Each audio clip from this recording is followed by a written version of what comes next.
Hello, everyone, and welcome to another episode of Taking Stock. I'm Anil Stocker. I founded Market Finance back in 2011. And one of the highlights of my job is meeting with entrepreneurs, meeting with interesting partners and people along the way and hearing their stories.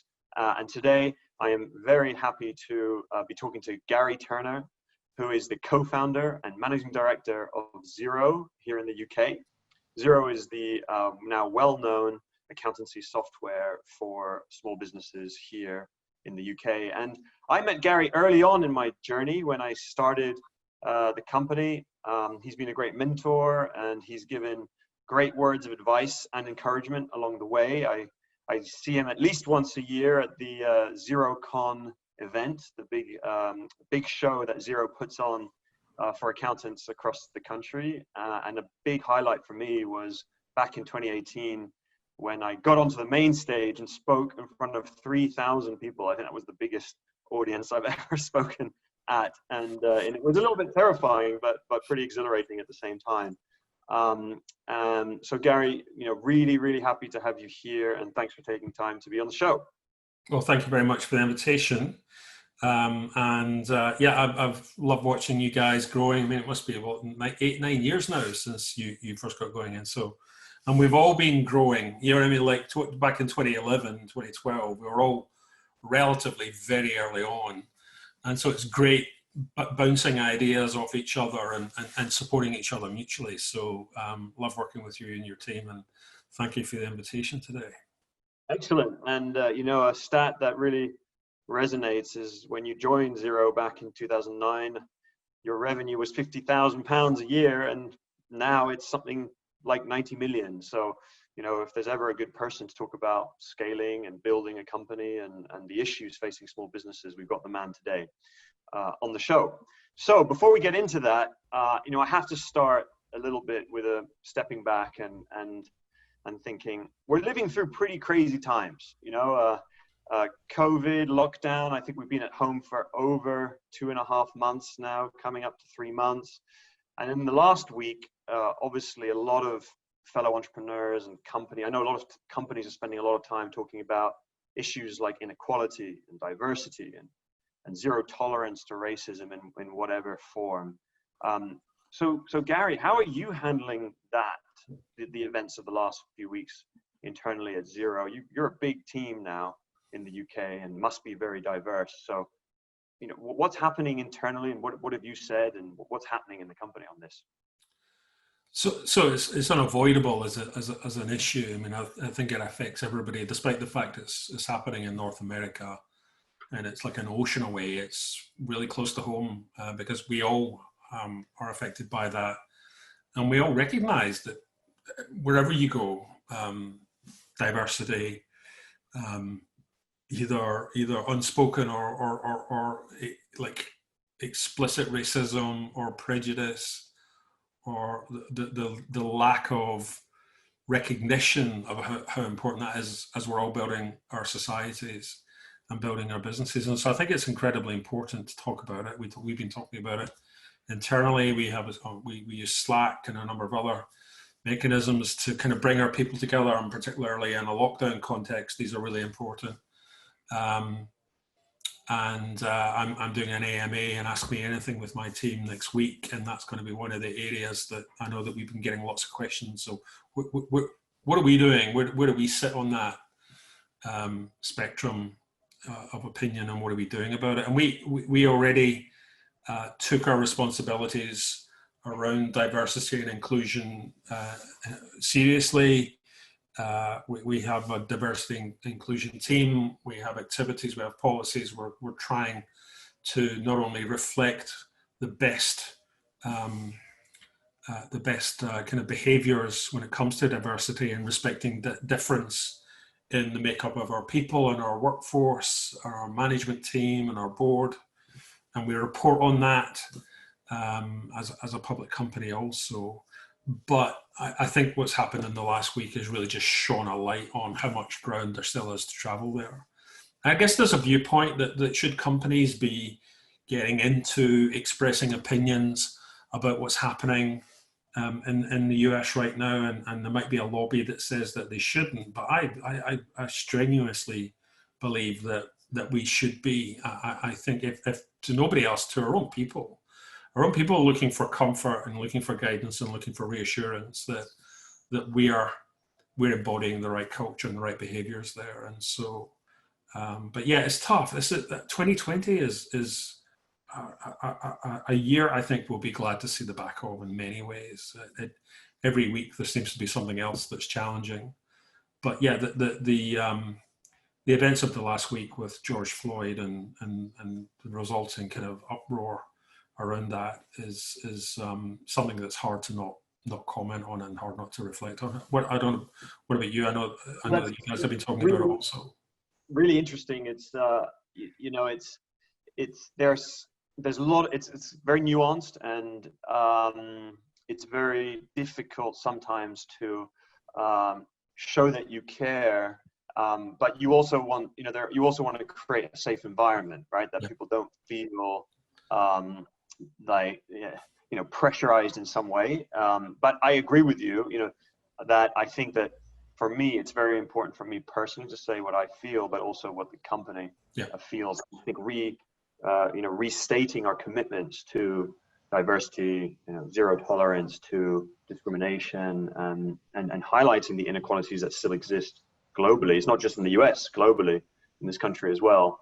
I feel it's our duty to do that. So I have chosen not to stay silent, and I think as a company we'll continue to do that.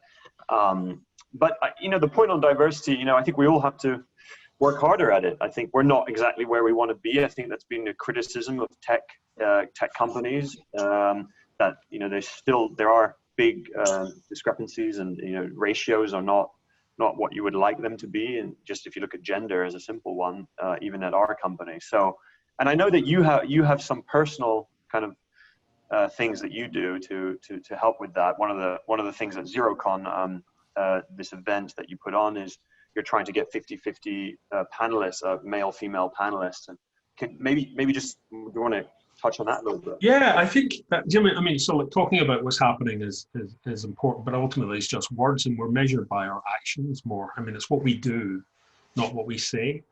And as a measure of like the conversation we have in Xero with our people about diversity, and recognition that there's a long way to go, right?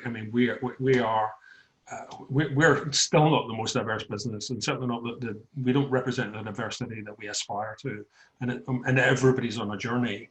But there's a real conviction and dedication to getting there, and so we kind of articulate that in a number of ways. We want to respect both ethnic and gender diversity as fairly as possible on our public events, and so a lot of our kind of media assets that we're creating, but particularly as you're talking about with XeroCon. And you know what, like 10 years ago, I would have been invited to go and speak on a panel, and I wouldn't have batted an eyelid if I was like one of 5 men on a panel.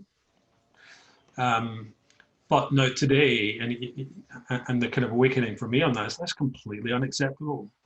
And we shouldn't be surprised that the technology industry or any industry doesn't change and doesn't embrace diversity if we keep underwriting the old conventions and the old kind of the kind of unconscious bias and the unconscious prejudices that we sometimes have. And so we strive to have fair representation across all ethnic and gender minorities on XeroCon. If I'm invited to speak to somebody else's event, I get fed up going to like dinners in the evening, talking about AI and talking about machine learning, and then I get there and I'm like in a room full of like men, and often white men. You know what I mean? And I'm thinking, I've done it again. I'm sustaining this dysfunctional kind of world that we're in. And so now when I get invited to things, I ask what is the diversity agenda for this, and what is the representation? Because I declined when somebody invited me. I think it was late last year. Somebody invited me to be in a panel, and I looked at who the other panelists were, and there wasn't enough diversity, and so I declined it. And I explained to person that was inviting me that I won't go, but you should find a woman. Fortunately, they found a woman to replace me, and so Oh, wow. um, and that sounds kind of trivial, and it sounds like a bit maybe kind of a bit bleeding hard of me to do that stuff. But I think it starts with me. If I've got any influence as the leader in our business, as well as somebody who's in the world of business, then I think that I had a huge tailwind, being male, being Caucasian, in an environment where that was an inherent advantage, an inherent tailwind. And if I've benefited from that in my career, then the least I should be doing is trying to create a platform and trying to help other minorities level up. But we've still got a long way to go. But I think the events of the last week have just shone a light on how important that is. Absolutely, absolutely. It's really interesting and refreshing to see that approach. I haven't come across many people who turn down invites based on that. So absolutely, you're starting from yourself and trying to lead by example on that, which is great. Let's turn to the other big thing happening in 2020, COVID-19. The lockdown. Now, your basic business, and I'm simplifying this, of course, is you're selling software to small businesses, and that helps them run their business. You sort out all their accountancy, all the things they need to do their books and file their accounts and more now. So, what's happened over the last few months? I mean, has there been any impact on your business? I mean, on some level, people still need to do their books, right? No matter what the numbers are, if the numbers are going up or down. But how are you seeing that for your customers at first, and then we'll come to how you're dealing it with your company second. Yeah, I think. I mean, so I can't imagine any business hasn't been affected by COVID in some way, and clearly some industries way more. I mean, so like hospitality and retail, massively more impacted than maybe professional services companies, where there's more flexibility in where you work. I mean, so COVID came along. We kind of went into lockdown about a week and a half before the government kind of mandated the lockdown.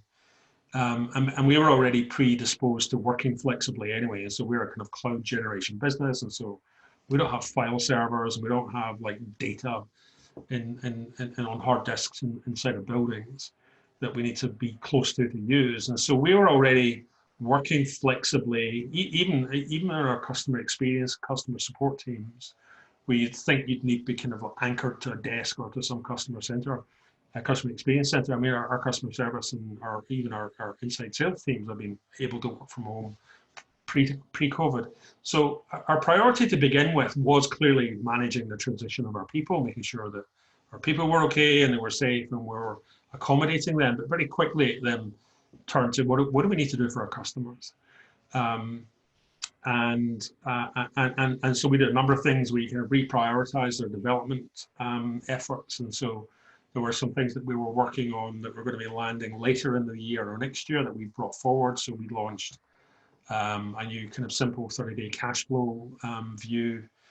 We've created this new kind of business snapshot, which gives you a kind of dashboard of a whole bunch of other metrics and important data points and health factors about how your business is doing that we think is particularly helpful in a COVID environment. We also we had to move quickly to support like the government business interruption loan scheme and furlough schemes, and so we've been working with some banks to help fast track CBILS applications, so that if you're on Xero and you work with one of the banks that we were dealing with, then the bank can process your data more quickly, and the kind of things that we've been doing with market finance for years become even more important in a COVID environment. And then the furlough scheme. And so we did a lot of work in product innovation. We then also built, as everybody's done, a kind of like hub or help center for our customers, where we've been putting up either guides and instructional kind of content and also live webcasts. So we've been servicing thousands and thousands of customers just on education, because there has been a whole lot of help that's come from the government, but it's like, where do you start? And so helping our customers navigate that. And so a lot of online education, a lot of reprioritization of what we've been building in the product, And we've had some good feedback that some of that stuff is really helpful and is landing. And continuing to think about how best do we support our customers in terms of software innovation as well as the support and services. Yeah. Because I'd like to think that most of our customers would see Xero not as a discretionary line item in their business, and Xero, I mean, it's only like 24 pounds a month. It's not exactly a massive cost either, but an essential aspect of how you run and manage your finances in business. And so, but it has been, I mean, it has been incredibly tough for so many sectors as well. We've seen that.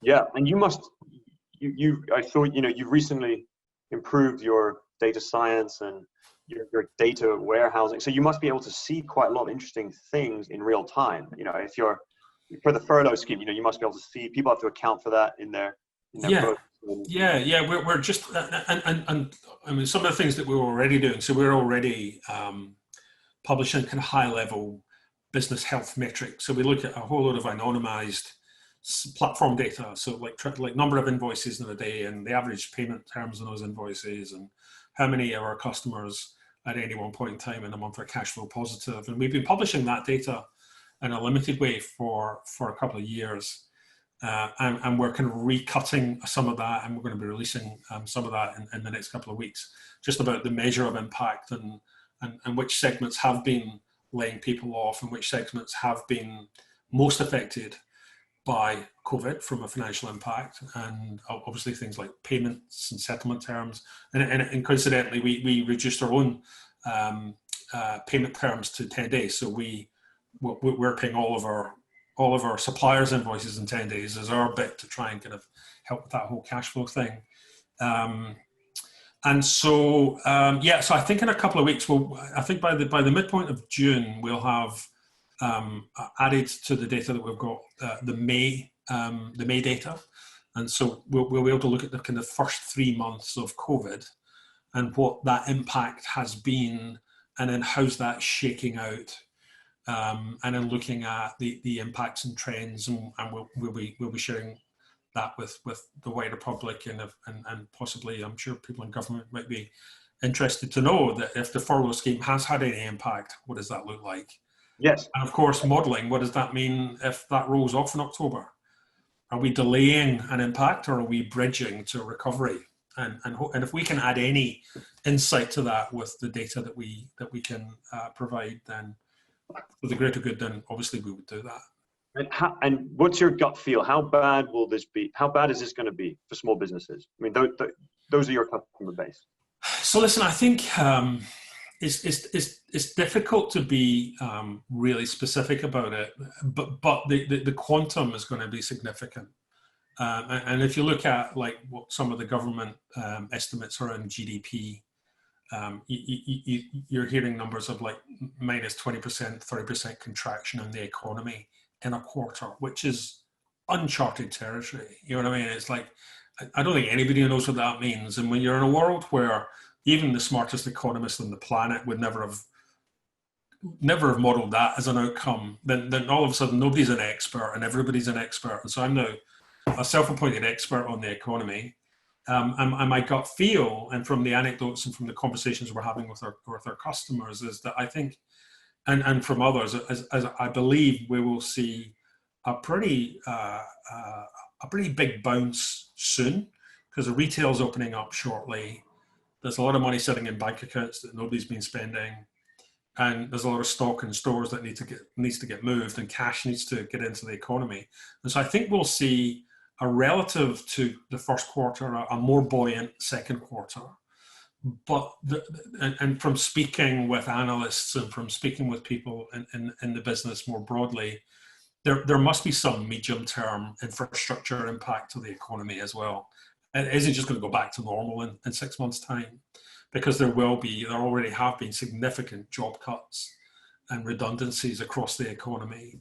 And then the second and third level knock-on effects of that. So if Rolls-Royce starts making lots and lots of people redundant, then the supply chain that feeds Rolls-Royce is also going to have an impact, and so on and so forth. And so I think we will see a short-term bounce over the summer, or at least it won't be quite so grim as it was in the first quarter of the impact. but I think it feels like we're up for some longer term impact in the economy that will be more like a traditional recession, but hoping that it's not like minus 30% for the next couple of years. But by the way, even if it goes from minus 30% contraction to minus 10% contraction, that's a 20% improvement in a quarter. And so nobody's ever experienced what it's like to be having the economy expand by 10 or 20%. And so I think the short term is probably going to be a bit of a bonanza, and people will feel good about being out and in retail again and in restaurants again. But I think that there must be at least a year or 2 years of longer term impact. Absolutely, it will be really interesting. Be interesting to see. And yeah, Yeah. if you look back, it's only it's been slow growth for many years, right? GDP growth in the UK 1-2%. Very consistent, but these swings, these massive swings, and the impact that has on supply chains and cash flow and how companies deal with those swings it's a very someone was saying you'll always remember if you were a CEO during this time you'll look back on it and think this was or a founder of a business or trying to start a business, this is rough waters for sure. And in terms of your own the Xero team, are there behaviors, ways of working? A lot of people talking about future of the workplace. Can you already see permanent changes to your business? I think so. I think so. I'm not commuting anymore. Nobody's commuting, right? So literally, we fall out of bed, have a shower, get the coffee on, and then you're at work, right? And so either that means we're having a longer lie-in, or we're starting work earlier. And so I think we're just like we inherently. Certainly, I'm in meetings all day long, and I must be doing more. We must be doing more work collectively, and so I think we must be more productive than we believed we could be in a working from home environment. The couple of caveats there: everybody's working from home, and it's different when the entire economy or the entire professional services industries are working from home versus you are working from home for a couple of days and all of your peers are in the office. But I think there's a definite reevaluation up the way of the merits of flexible working and working from home, and we're not going to lose that. And we were already reasonably flexible, but for as long as I've been around, working from home is usually cynically, comically, I'm working from home. There was always this faint whiff of you're not really going to be that productive working from home. And I think if anything, the last 3 or 4 months has completely annihilated that viewpoint. Is that today's technology, video conferencing, collaborative tools mean that the workplace can be incredibly effective when it's digital. And I think we're just going to accelerate down that route. And I think we are already flexible. I think we're going to be even more flexible. That doesn't mean we'll forget about offices. I think we'll get the best of both worlds. And I think working from home has won many more fans as a viable alternative to being in an office. And I think people will question commuting. They'll question the virtue of being in a meeting room with a whole bunch of people. And I think that's good, and I think that's healthy. I love the Aaron Levy, who's the CEO of Box, the online kind of productivity and storage company. He tweeted, and this is like one of these things that we always knew this, right?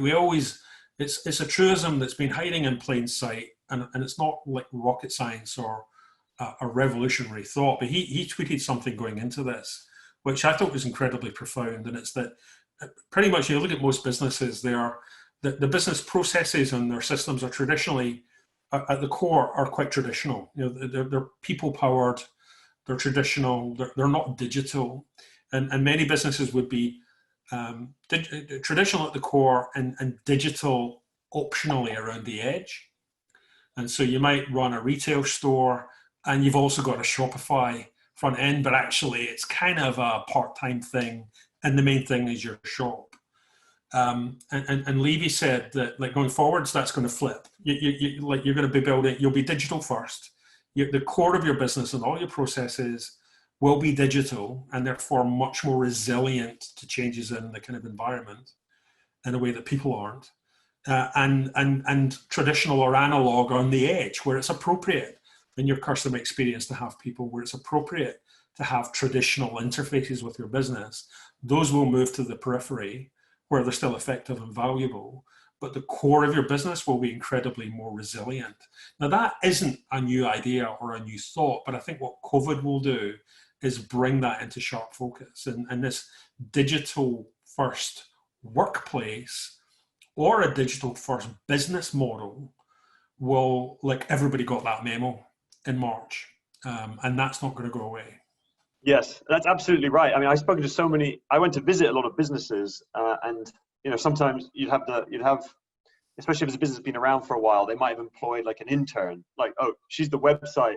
She's working on the website in her internship. It's kind of like this side project, usually with a young person who's very tech savvy, just doing it. And now it's kind of like they've had to repivot the whole business. And you see it if you just go to, you see it in a restaurant. You used to sit in a restaurant and a Deliveroo driver would come in, every 5 minutes and take, and now you go, now the restaurant is just shipping that out and there's nowhere for people to sit. So you can see that just walking down the high street, the shuttered high street, how that change is happening. Okay, no, that's really good. Any other change? I mean, travel, you obviously you were going, the head office is in New Zealand and Australia, isn't it? So you were traveling a lot. Is that business travel? Is that gone for good? Yeah, I think I've got a little counter on my phone. I think this is like day 81 or something of lockdown, and I haven't been. It's like, I haven't left apart from going to like supermarkets and things, and doing my daily regulation like walk around the village. I haven't been home like continuously this long forever. You know what I mean? And so there's this great social experiment that we're all part of like actually spending time with your family and your wife and your kids and things like that. And I'm not on a plane. I would be on a plane doing a long haul flight every 6-8 weeks or something like that. And so I'm not missing that. And that poses its own challenges because therefore in a global business we're having to kind of rely on digital ways of working. And time zone challenges. So I've been on a few board meeting calls at 5 a.m., which isn't much fun at all.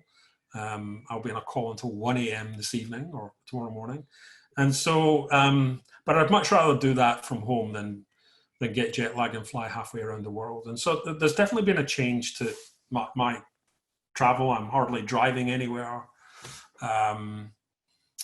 Not flying anywhere, and clearly nobody in Xero is flying anywhere. So, and not spending money. So, I think nobody's doing expense returns. Nobody's late in filing their expense returns. Nobody's booking long haul flights or hotels, and that will at some point come back on. But I'm not missing airport lounges. Your carbon footprint is much reduced, but also your health is probably up from the lack of. Yeah, absolutely, absolutely. I was speaking to somebody the other day, and we had quite a long meeting, and it was one of my colleagues, and she said she went out for a walk with her husband at 7 a.m. around Windsor Great Park, and then came into the meeting. I thought, why shouldn't I be doing that every day? Like, instead of being on a train or on the underground, you're actually experiencing life and mixing it with business as well. And so, great. Crazy year. Now, I wanted to turn a little bit towards obviously your story and joining Xero, which at the time was a very small, non-existent in the UK. You were at Microsoft and bigger software companies. And I guess talk us through a little bit what made you take the plunge to do this, and why did you agree to join something and effectively start a company from scratch here in the UK in the accounting space when there was a massive incumbent, right? There was a big incumbent in the form of Sage. So what I've been in business software, mostly in small business end of the world, for my entire career now, which, it's like 30 years, so 3 decades. I started, I kind of entered the world of work in the early 90s, and in those days it was like MS-DOS and Unix and Xenix and Novell, then Windows NT, and in 95 the internet happened. And I remember the world of software before the internet was a thing. I remember being in a software business in 1995 and how pumped we felt about adding an update to our product where you could record your customer's email address was like revolutionary thinking. You know what I mean? We were internet enabled all of a sudden. And then from the mid 90s, as we got further into this kind of first phase of the web, and e-commerce and the whole dot-com bubble burst and everything else, I slowly, my enthusiasm for technology, and I started off as a software developer and then moved into commercial roles. But my sense around 2000, 2001, just as we'd come out of Y2K and the dot-com bubble had burst, and some of the hopes and some of the naive ambitions we had for the internet in the late 90s were not really kind of that valid. But there was something there, something fundamental about the internet applied in the right way would be completely transformational, not just for business, but for society. And so I started my own blog. So back in 2000, 2001, I started blogging about what does the internet mean for business? How is it going to change? Spitballing and hypothesizing about how it might pan out. And then by day, I was in a traditional software business that was not really kind of embracing that. But I formed a view around the midpoint of the last decade, so 2000 and second but last decade, so 2005, that this internet thing was going to be huge, was going to be so fundamental that it would completely turn the software industry as we knew it inside out. It would turn technology as we knew it inside out. And so I went off to join Microsoft to help them with that endeavor in their ERP and CRM world. And I'd had Microsoft on my kind of career bucket list from way back in the 90s. And so I was incredibly flattered and very fortunate to join Microsoft and to try and help articulate what that next drive was going to be. But that was around the time of the global financial crisis.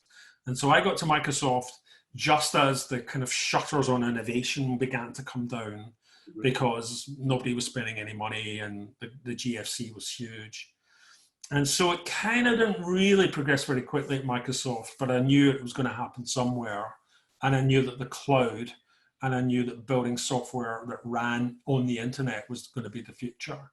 And so I was kind of treading water, waiting for the kind of engine to fire back up at Microsoft, and got pinged, I think it was on LinkedIn, by Rod Drury and Hamish Edwards, who were the two Kiwi founders of Xero back in New Zealand, about 18 months, 2 years before. So Xero started 2006, IPO'd in the stock exchange in New Zealand in 2007. And then by 2009, it was ready, like we want to go globally now, and had raised a bunch more money. And they were looking for their first kind of UK management team member. And when I had a look at Xero, and I spoke to Rod and spoke to Hamish, and then married that up with my expectation that the world was about to be completely turned inside out, it was the quickest, easiest decision I could have ever made. And so I quit Microsoft. I remember that everyone at Microsoft thought I was insane, leaving one of the largest software companies in the world for one that nobody had ever heard of from New Zealand. And with all due respect to Kiwis, I don't think before Xero came along, I'd ever knowingly used software from New Zealand. Not exactly a hotbed of global software pioneer, although that's changed now. And I couldn't get involved fast enough, and always had I felt when I hooked up with Rod and joined that crew, it felt like I'd won first prize in a job competition. I felt I was able to kind of marry up the vision and so all the things I've been blogging about for the years before, and all of the ideas I'd had, finally bring it to fruition.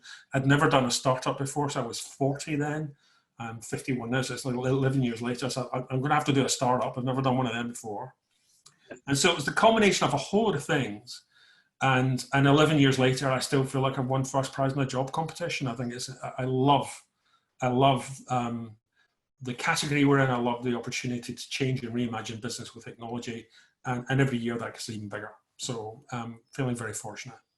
So how have you done so well? What's the secret then of your success to go from nothing to close to 100 million pounds in revenue? And I've lost track of the number of customers you have, over 500,000, I think, right now. Customers. Over 600 as at the end of March, yeah, 600,000. So, and it's over 2 million globally now.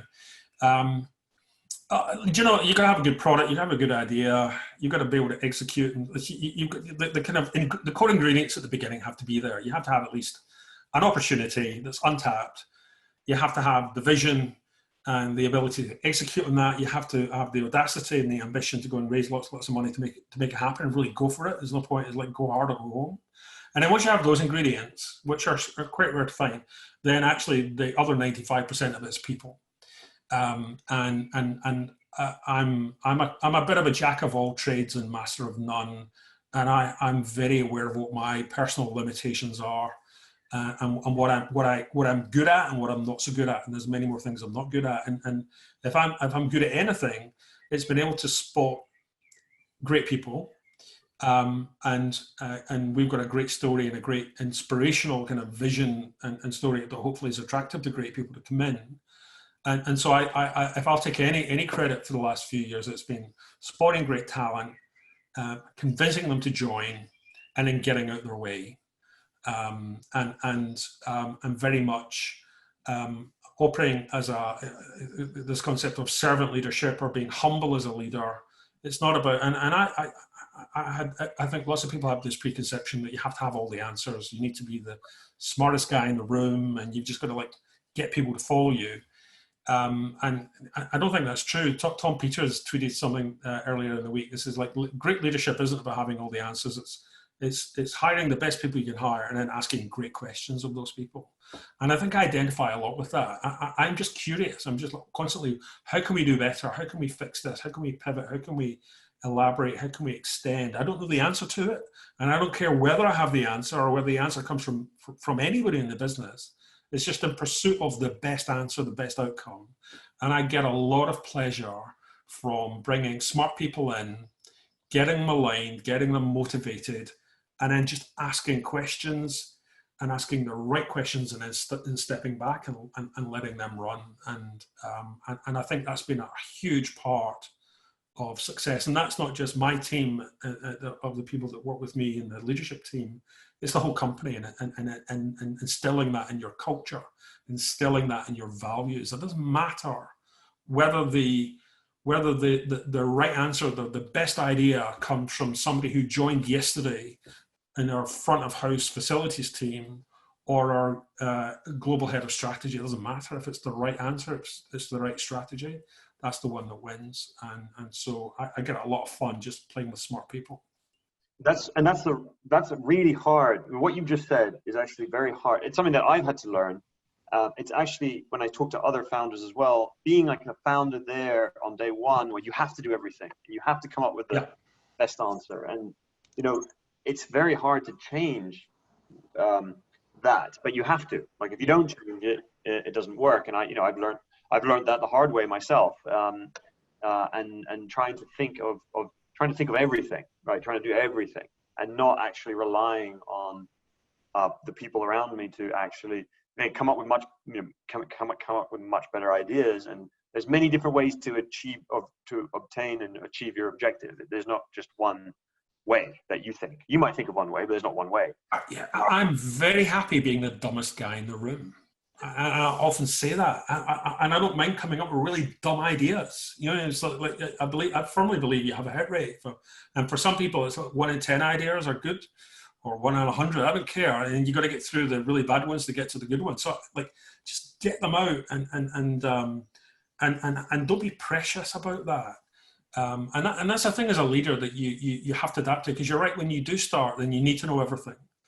But like, you just know when to get out of the way, and there's no point hiring great people and then telling them what to do. Why would you do that? It's insane.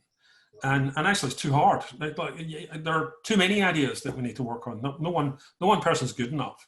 And so I just love being surrounded by some of the smartest people in the country, solving some of the biggest problems, and the kind of outputs of that. So the kind of revenue growth and the customer growth are kind of like abstract secondary things. They're important, and they kind of buy us the right to continue to do things.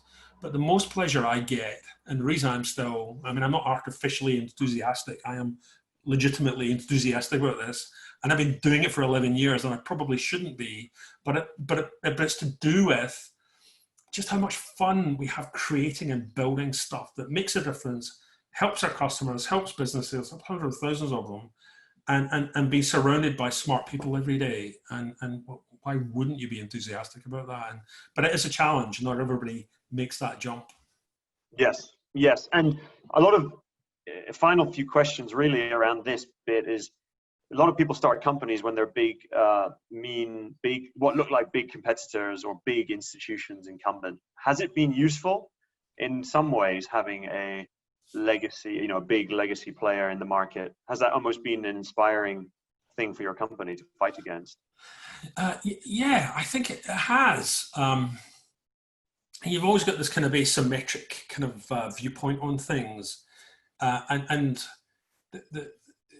every company has its day, but there are very few companies that are enduring in the same way for like decades or centuries. You know what I mean? And so nothing's forever, and Xero's not forever either. But hopefully we have a long run at this. But having an incumbent, having a prevailing way of working, having the old way of working, and you have a completely new and novel approach to that is not only asymmetrically challenging, but transformational in terms of the benefit and the efficiencies. It's great to have something to kind of push against. And so I think we've enjoyed that.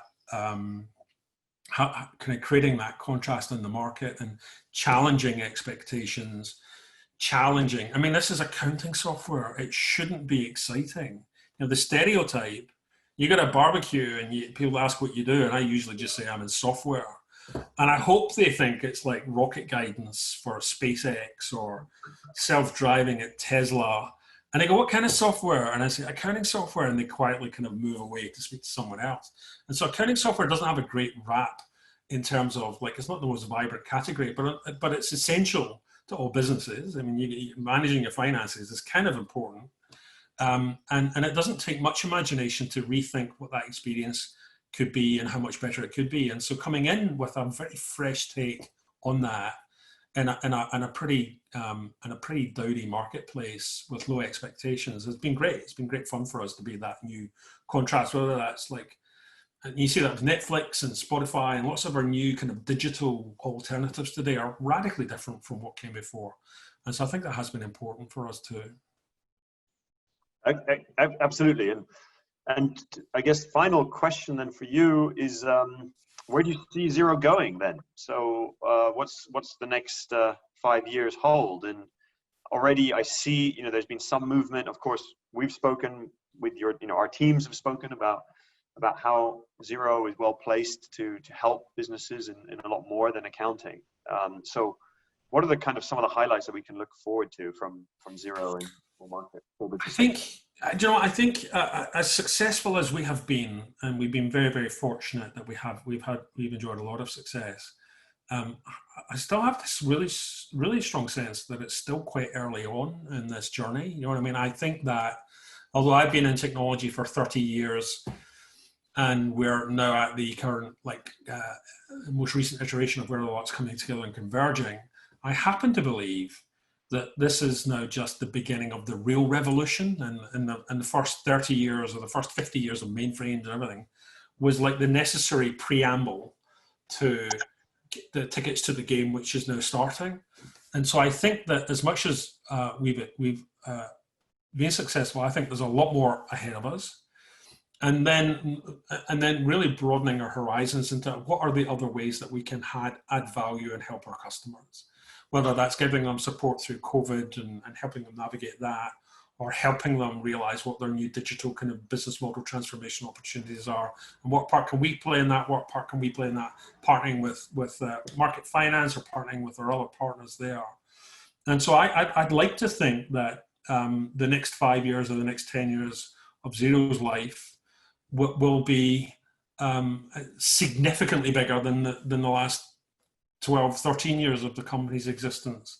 And that's not to diminish that at all, but I think it's just beginning. And I think there are countless areas that we can help customers streamline their operations, save money paying their bills, get paid more quickly, manage their cash flow, manage their employees, run their business, make the best decisions. And I think we've got both a kind of moral obligation to do what we can to help, because I'm incredibly passionate about helping small businesses. We're a small business economy, and we're well served.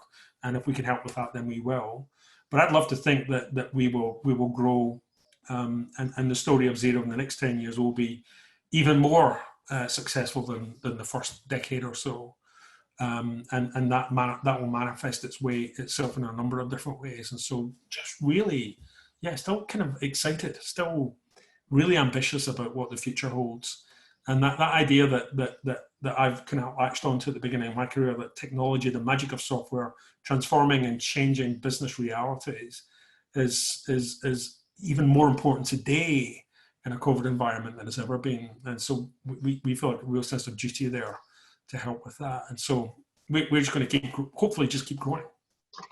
Excellent. Well, thank you very much, Gary, for sharing some of those thoughts and insights. And we're going to look out for that. You mentioned that data coming out soon. Yes. It's going to be on the website, so we'll look out for that, and help kind of showcase it around our communities and our customers as well. And lots of ways. Of course, I'm looking forward to collaborating as well in the future. And this intersection of what you're doing and what fintech is doing is very exciting. So thank you again, and thanks for coming on the show, and look forward to keeping in touch. Thanks, Anna. Take care.